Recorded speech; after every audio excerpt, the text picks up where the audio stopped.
Want to access your WordPress dashboard fast? In this quick guide, I'll show you exactly how to log in step by step.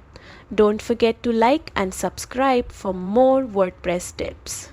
First, open your browser, Chrome, Firefox or Safari, and make sure it's updated for security.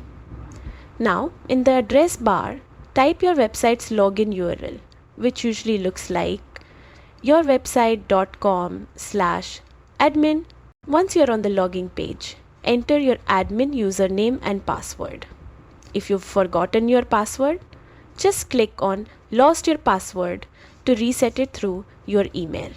Make sure to use a strong password with letters, numbers, and symbols to keep your site safe.